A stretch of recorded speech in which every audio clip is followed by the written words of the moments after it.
Le public de Roland-Garros ne verra pas Roger Federer cette année.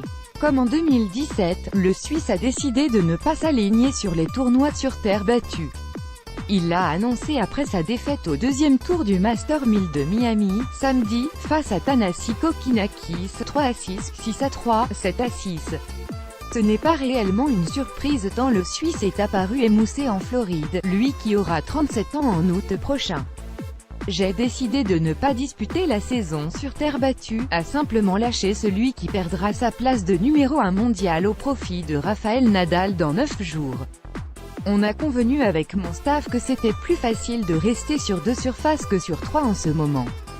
J'aimerais encore jouer le plus longtemps possible, a-t-il ajouté, laissant ainsi entendre qu'il ne rejouerait pas de sitôt sur la surface qui lui réussit le moins. Une décision inévitable. L'espoir de voir Roger Federer à Paris existait pourtant avant cette annonce, dans la mesure où ce dernier avait aligné 17 victoires consécutives pour débuter sa saison 2018.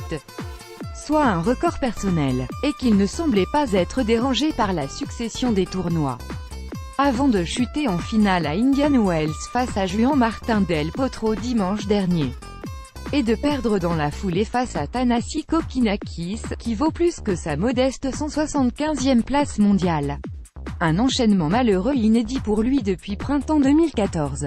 Ces revers rappellent que le Suisse, capable de jouer un tennis fantastique, n'a aujourd'hui plus un physique qui lui permet de rester à son meilleur niveau sans souffler. Je me réjouis de prendre un grand break et de faire un bon bloc d'entraînement pour être vraiment en forme pour la deuxième moitié de la saison, a-t-il expliqué en conférence de presse. Le voir faire l'impasse sur plus de 2 mois de compétition est malheureux en un sens, mais c'est certainement à cette seule condition que le Balois peut espérer poursuivre sa carrière sur le circuit.